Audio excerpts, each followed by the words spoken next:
from Red Bank Missionary Baptist Church and Touchpoint Ministries. This is the Gary Talks About God podcast. If you have your Bibles, John chapter 6. John chapter 6. And as you turn there, I want to ask you a question. What is your greatest need? Right? Saturday night, we're sitting in the house. Actually, let me back up the story to about 6 o'clock. I'm making dinner, and I'm sitting there, and all of a sudden I just pause. The lights flicker. And sometimes I'm of the belief, if you pretend it didn't happen, it didn't really happen. And so I was like, nope. It didn't flicker. About 3 minutes later, nope, didn't flicker. I can't see it. It's not happening, right? And so everything goes. I get dinner done. We get the dishwasher loaded, get the dishes washed and dry. I was like, all right, good. We're going to make it. And then about 9 o'clock, it wasn't even a flicker. It just dark. It was just it just went out. And so I was like, okay, yeah, we lost power. And I'm going, hey, it could be a whole lot worse. I'm mindful of what the people of Florida are going through. So I'm like, okay, it's not too bad. They'll get us back on sometime. So the next morning, I'm out, I'm walking the dog, and I just turned to look down the road, and you have to understand we're at a dead end, and so there's a road right before us, just a dirt road, and so from the dirt road to us, there's a curve, and you can't really see around the curve unless you get way in. So I'm walking the dog, and I look down, and I'm like, tree down and a power pole in the middle of the road. Okay, it's gonna be a little bit longer now. I told Atlanta, I was like, we'll get power back around Monday, and we got it back last night. Thank you, Energy United, and the crew from Charlotte who drove up to fix our power. But if anybody had asked me yesterday, Gary, what's your greatest need? Greatest need is I need electricity. Let's be honest. We've lived with electricity so long in power. When we lose it, we don't know what to do. And so greatest need was electricity. Now, yesterday, your greatest need might not have been electricity. You may have said it's something else. And interesting about that question is your greatest need come this Friday might be different than what your greatest need is right now. When we talk about what our greatest need is, it's a moving target. It seems like our greatest need changes as the day changes, as the environment changes, as our jobs change, as our life changes, as our family, as something changes externally to us, our greatest need becomes something else. So really, we can never look back in our life because greatest means there's only one. There can't be three greatest, right? That's the whole point. There's only the greatest. Our greatest need changes, but if it changes, it means that was never our greatest need. So what if there is a greatest need that we have? What if the greatest need we have is something that is common to all of us? Not just us individually on a specific day, but our greatest need is all of our greatest needs. It's the same need that we all have, whether we're here this morning or watching online or whether we're not here or whether we lived 100 years ago or 1,000 years. What if our greatest need is the same? What would that greatest need be? Now, you know that we're in John chapter 6. We're talking about Jesus, and I know many of you are going, well, Jesus, he's our greatest need. And the answer is yes, that is absolutely correct. However, when we come to John chapter 6, we've got to dig a little bit to see that. Because when we come to John chapter 6, which, by the way, is the longest chapter in the Gospel of John, you are very familiar with the first two stories in John chapter 6. You know the story of Jesus feeding the 5,000. You know the story of Jesus walking on water. But the question as we read those stories is, what truth are they actually conveying? And as we study John chapter 6 this morning, we're going to see that. To see that it's pointing to us something beyond just the, wow, wasn't it neat that Jesus did that? Because sometimes I think when we read the feeding of the 5,000, that's all we walk away with. And if that's all we walk away with, we've missed what God's Word is trying to teach us. This is what John writes in John chapter 6, beginning in verse 1, down to verse 21. After this, Jesus went to the other side of the Sea of Galilee, which is the Sea of Tiberias. And a large crowd was following him because they saw the signs that he was doing on the sick. Jesus went up the mountain, and there he sat down with his disciples. Now the Passover, the feast of the Jews, was at hand. Lifting up his eyes then, and seeing that a large crowd was coming toward him, Jesus said to Philip, "Where are we to buy bread so that these people may eat?" He said this to test him, for he himself knew what he would do. Philip answered him, 200 denarii worth of bread would not be enough for each man to get a little. One of his disciples, Andrew, Simon Peter's brother, said to him, "There's a boy here who has 5 barley loaves and 2 fish. But what are they for so many?" Jesus said, "Have the people sit down." Now there was much grass in the place, so that the men sat down, about 5,000 in number. Jesus then took the loaves, and when he had given thanks, he distributed them to those who were seated. So also the fish, as much as they wanted.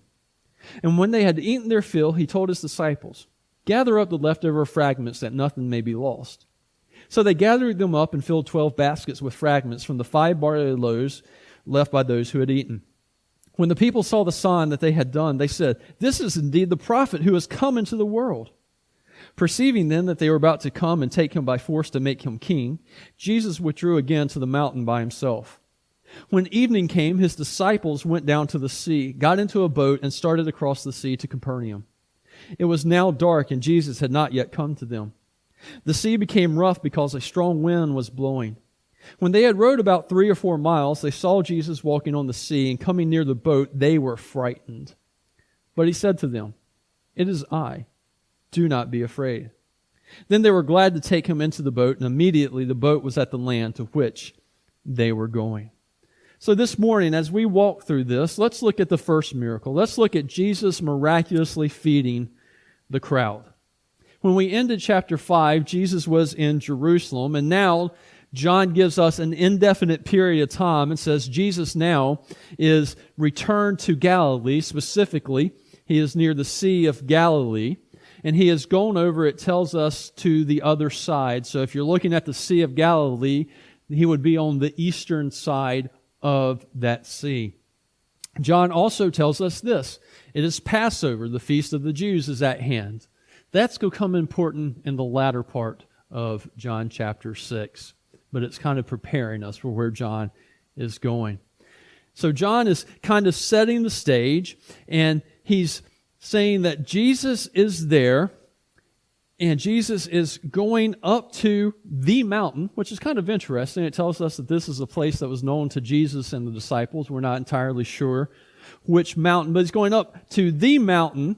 And as he is going up there, we're told that he is going to spend time with and teach his disciples.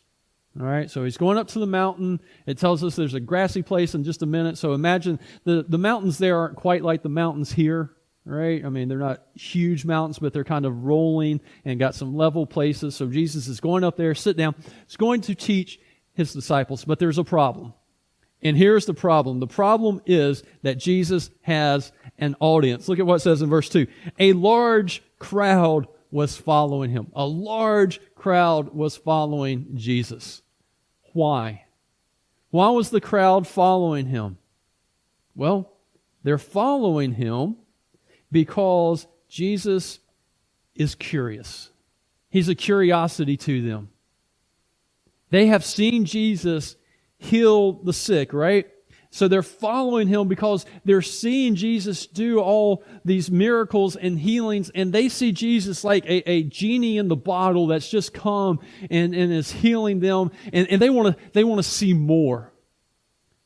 When you read the verse, it more accurately would be the large crowd kept following Jesus because they continually saw the signs Jesus constantly did. So it's not that, right, remember, John just recorded a few signs.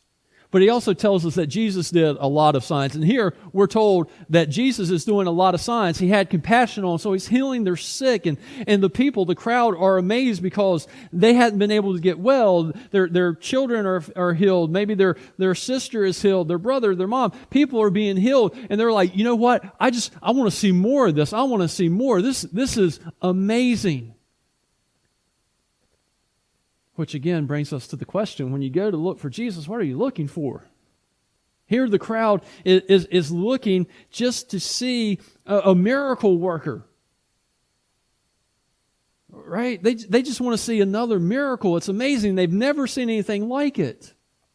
They're having trouble connecting the dots though. They want to see another miracle. So they're following Jesus to see what he's going to do next. So Jesus is up there. He looks and he sees the crowd. It's starting to get late, and he looks up and he sees this large crowd coming to him, and he's moved by compassion. So he looks at Philip and he's going to ask Philip a question, and he's asking Philip to test Philip. Now, interesting, Philip is from Bethsaida, which is where they're near. So I think it's part of a test for Philip because Philip knows the lay of the land. So he looks at Philip and says, hey, Philip, there's a whole bunch of people here. Where are we going to buy bread? They need to eat. We need to feed them, Philip. Where are we going to go buy bread? It's getting late. The people haven't eaten. They need to eat. Now again, this is another concept that is foreign to us today. Just like being without power is foreign to us. We can't contemplate living more than a day without power. We can't contemplate it being evening, being hungry, and not being able to satisfy that need. Because even if it's 3 a.m. in the morning, you can go somewhere, even in Walnut Cove, as small as it is, you can go somewhere and you can find some place that is open that has food and buy something, even if it's just a pack of naps.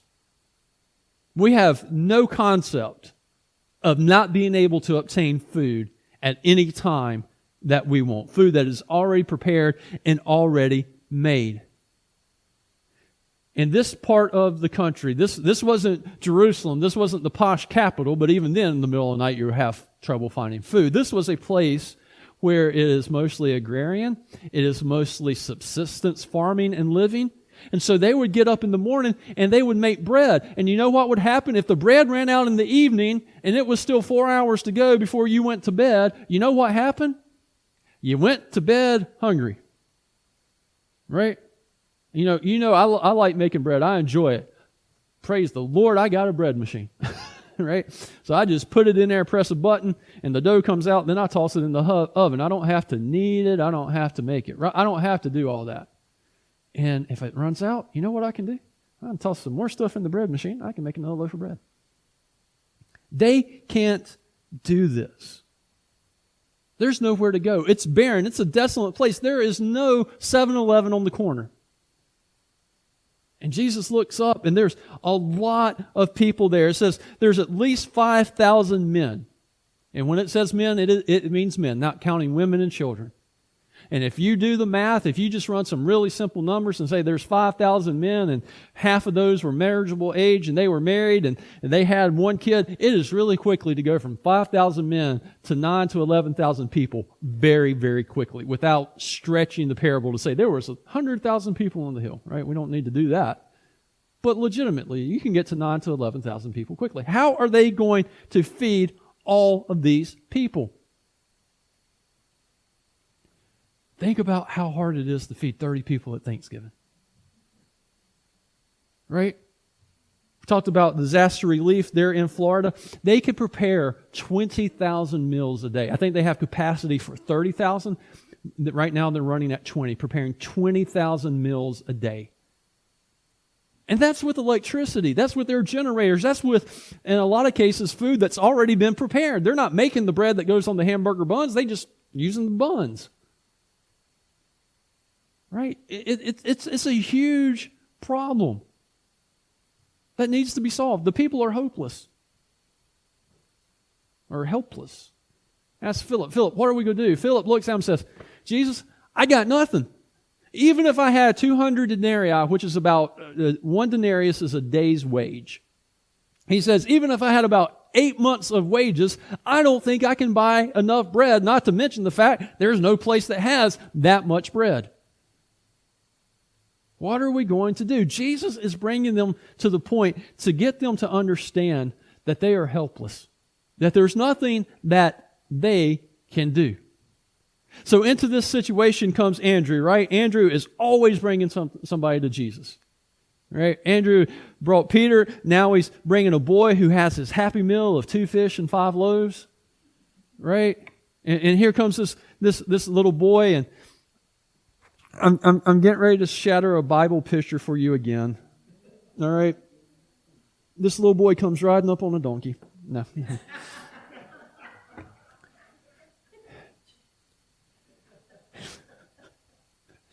I know a lot of times that Bible stories are depicted in art, right? And so I was writing this, and I know what the kid is bringing. So I was curious. When we taught our kids Bible, we used these flashcards. Some of y'all have seen them. We brought them to VBS.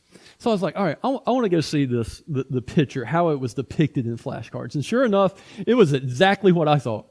The boy that they depict in the flashcards is like a young teenage boy. The actual words in here indicates a young boy, maybe 7, 8, 9, not a teenager. And I looked at what the boy was bringing, and sure enough, the boy has a basket. Let me ask you a question. Is the 8-year-old going to have a basket? No. And in that basket are the most beautiful French baguettes you have ever seen in your life.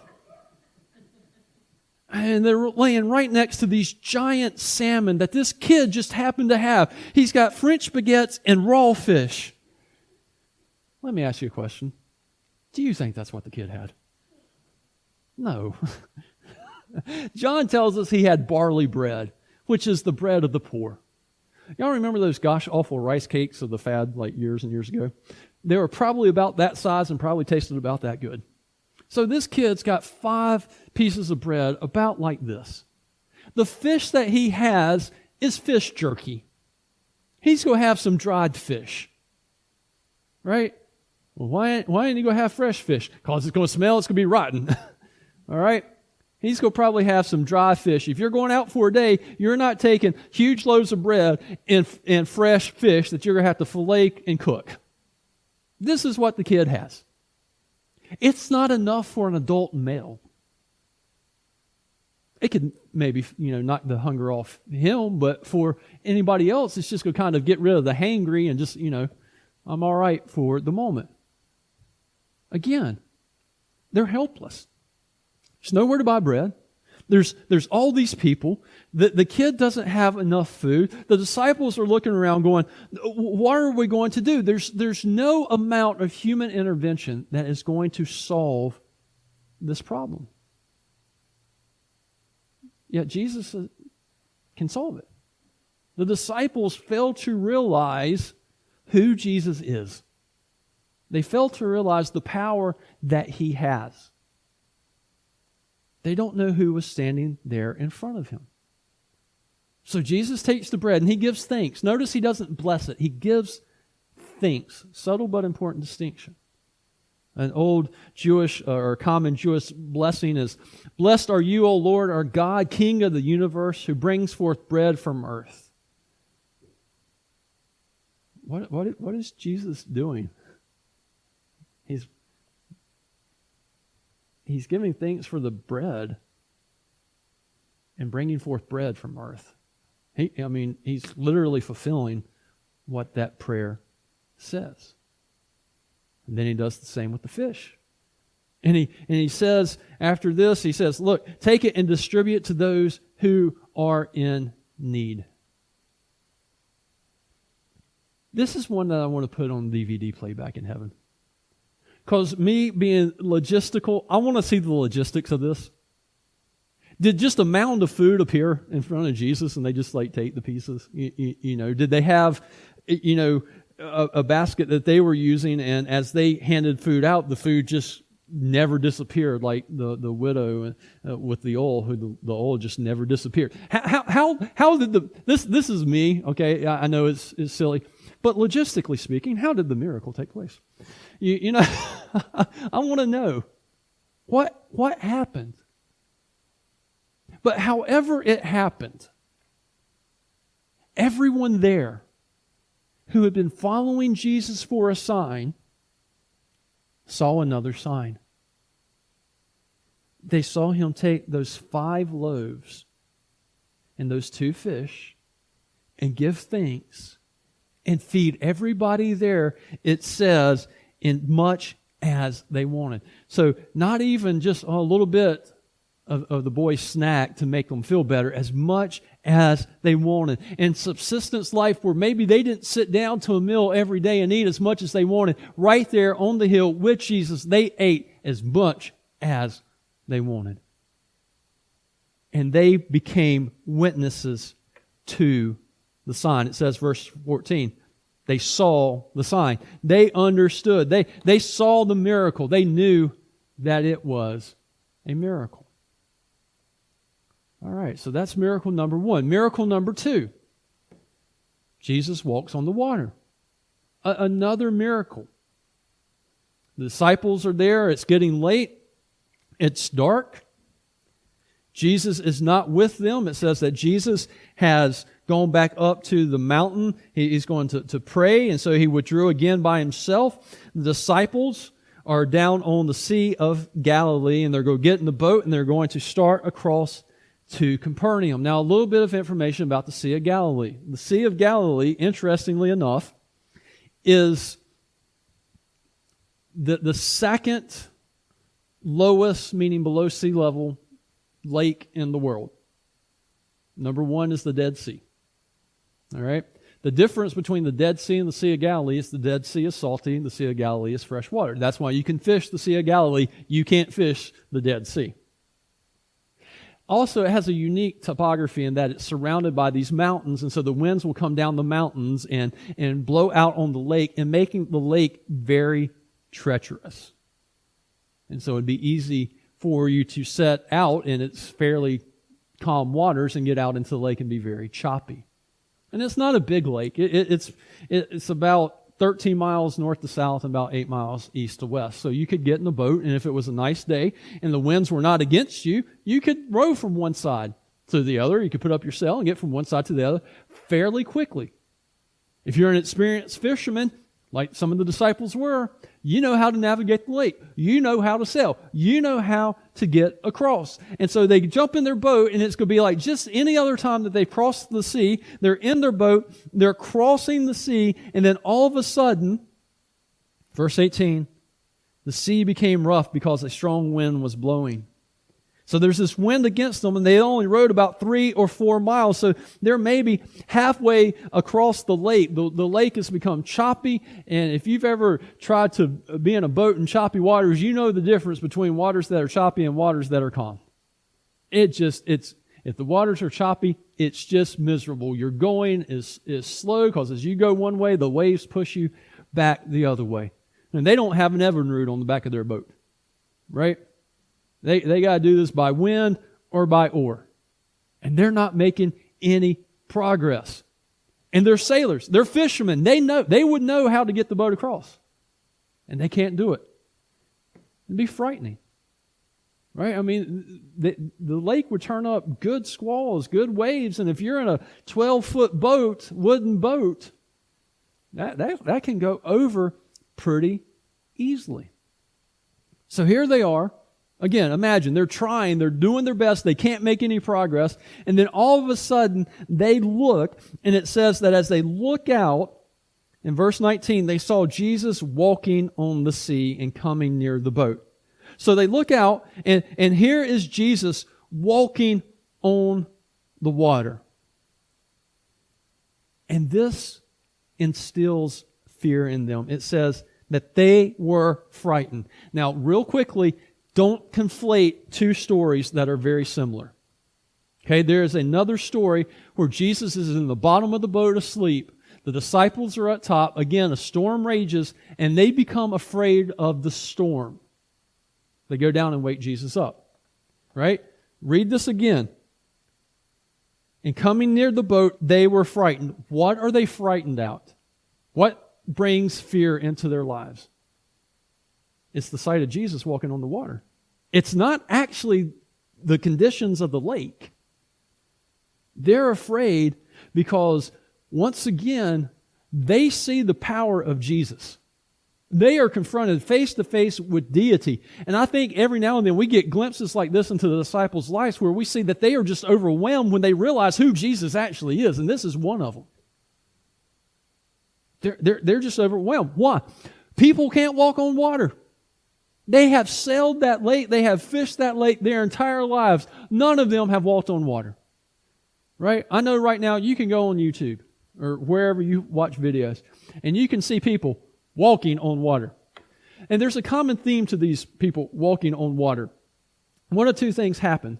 Either they've set up these little buckets and they're able somehow, in great dexterity, and I'll give them credit for dexterity, to be able to step on this bucket that's got water and this bucket that's got water, and they kind of run across the buckets, but there's only 4 or 5 buckets, and then they get to the end. Or they do this out in the lake, and they take 5 or 6 steps, and you know what happens at step 7. They go down. Right? We can't walk on water. I don't care how cool the video looks or how many steps you can take, you're not walking on water. Right? The hurricane just came through in Florida. You know, if people could walk on water, and I don't mean to be, this is not a disrespectful comment, but if they could walk on water, some of them could have walked out of the storm. Some of those who are still stuck on Sanibel Island could get off the island if people could walk on water. We can't walk on water. And the disciples, right here in that moment, again, are confronted with the power of God, because not only is He walking on water, He's walking on stormy water. They can't row a boat. Jesus is walking on the water. Wow. Who is this Jesus guy? They're just confronted with it. And as He approaches the disciples, He gets near the boat. They're frightened. He knows that they're frightened. And what's He say to them? It is I. Do not be afraid. Don't be afraid. They recognize that they are face to face with deity. And Jesus in that moment looks at them and says, don't be afraid. It's going to be okay. And immediately, they were glad. They were glad to take Him in the boat. Why? Because if He can walk on the water and He can get in the boat with them, He can save them. He can deliver them from, at the moment, what their greatest need was, to be off the lake. And as He gets in the boat, it says, immediately the boat was at the land of which they were going, which is interesting as well. It makes it, again, I think you can read a miracle there in verse 21. They're out in the middle of the lake. Jesus gets in the boat. Next thing they know, they're on shore. They're safe. They're exactly where they were going. So as we read these two miracles,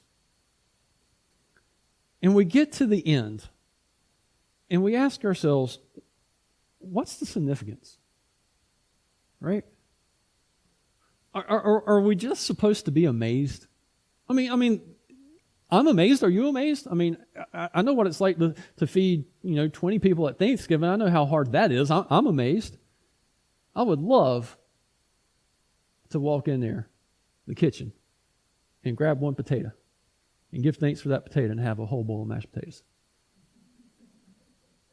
Take some turkey, some Oscar Mayer turkey, and give thanks for that turkey, and the big turkey appear on my table. I can't do that. Are we just supposed to be amazed? Or are we supposed to go, well, Jesus supplies our earthly needs in great abundance? Or Jesus calms our souls in the storms of life? Now, there is truth to all of those. At the same time, when I get to the end of these stories and I read that, I'm going, I don't think that's what I'm supposed to be taking away. This is a sign. These two are signs. John put them in purpose. So let's put the puzzle pieces together. And as we do this, let me just tell you what a couple of the pieces are. Chapter 5 ends with Moses. Moses is a witness. He says, Moses is going to testify against you. Then all of a sudden, in John 6, We have hungry people in a desolate place being fed. Immediately followed by Jesus walking on water to deliver his disciples. And in between, in verse 14, we are told that the people saw the sign that he had done, and they said, "This is indeed the prophet who has come into the world." We got Moses. We got people in the wilderness being fed. We've got a water miracle. Is this ringing any bells to anyone at all? Because what we're seeing is that they are looking and they're going, wait a minute, back in Deuteronomy, Moses wrote that there is a prophet that is to come.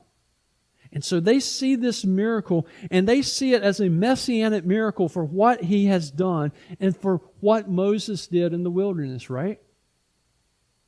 They're linking all of Jesus' activities with the prophecy from Deuteronomy chapter 18. The one that Moses said would come. And through the years, Moses was revered by the people to the point that he was kind of set up as this ideal king and prophet. You know, the Messiah would look very much like Moses. To the point that the people look at Jesus and say, hey, let's make this prophet, let's make this miracle worker king. Let's crown him so that he can be king and lead us, just like Moses did. But there's great irony here. And here's the irony, right? Moses led them out of slavery and bondage, only for them to end up back in slavery and bondage. It's not under the Egyptians, but this time it's under the Romans. And they are so completely focused on their physical bondage. They see Jesus, they see the miracles, they see what he's doing, and they say to them, our greatest need right now is to not be in bondage to Rome. Our greatest need right now is we need a king to come and overthrow the Romans so that we can live in freedom. And what does Jesus do? It says Jesus withdraws. He goes around. He sees what's in their heart. He knows what's going on. And he's leaving them. Why? Because he didn't come to solve their greatest need at the moment of physical freedom.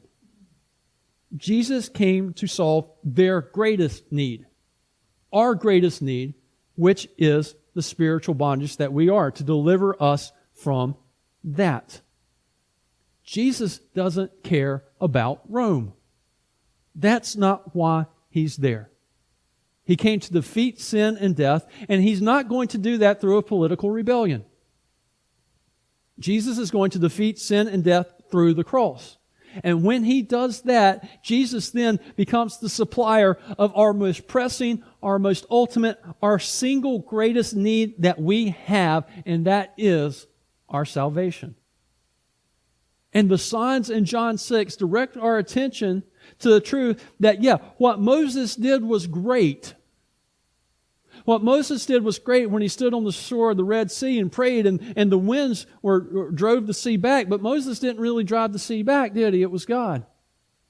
Moses was really great as he was leading the people through the desert, through the wilderness, and bread for them was prepared and people ate. But it wasn't really Moses, was it? It was God. And now all of a sudden, in John chapter 6, we see the one who, according to John 1:3, created all things, giving thanks for bread, and feeding the people. We see the one who created all things walk on the water through the storm. The one who has come is greater than Moses, because Jesus and Jesus alone is the one that can bring the ultimate and greatest deliverance that we need, and that is freedom from our sin. And it will only come through Jesus. It will only come through him. There is no other way. And Jesus is standing there before them, and they miss it. They don't see it. Let's make him king so the Romans won't rule over us. What happens then? Well, if another empire comes and rules over them, they're going to be right back where they were. Same with Moses. Right? Moses didn't give them their greatest need for all eternity, but Jesus can. Now watch this. This is how I want to end this morning. John 6, verse 12 says, they ate their fill. Okay? Real quickly. What is the only miracle recorded in all four Gospels? It's not a trick question. What's the only miracle recorded in all four Gospels? It's in John chapter 6, verse 1 through 14. Feeding the 5,000, thank you. I'm glad Carol was paying attention. All right? Listen to how the other gospel writers record this.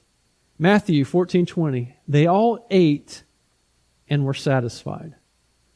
Mark 6:42, they all ate and were satisfied.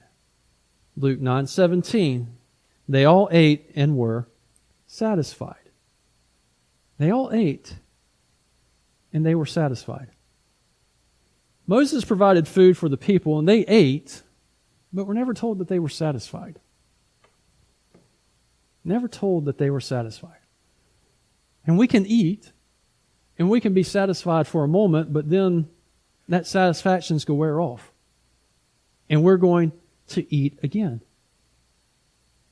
Because Jesus provides a satisfaction that can't be found in food or any other earthly pursuit or pleasure. Matthew 5:2 and 6.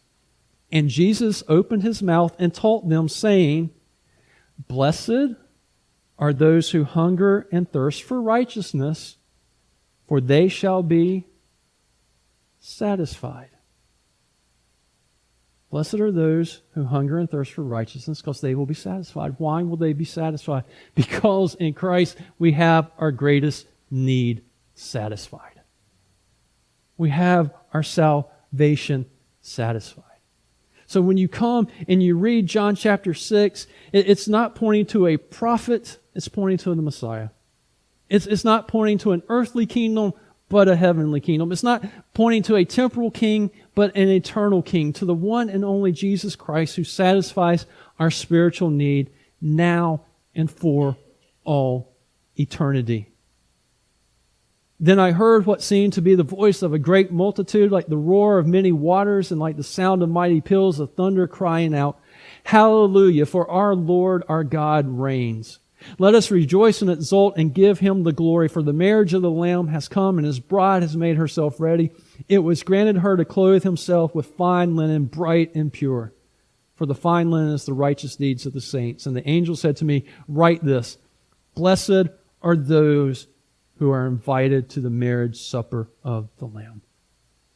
And the ones who are blessed to be invited to that marriage supper are the ones who are blessed because they hunger and thirsted for righteousness, and they found their satisfaction in Jesus. The Gary Talks About God podcast is a production of Touchpoint Ministries and Red Bank Missionary Baptist Church in Germantown, North Carolina. Want to learn more? Visit our website at www.redbankmbc.com. If you enjoyed this content, please like and subscribe. Thank you for joining us.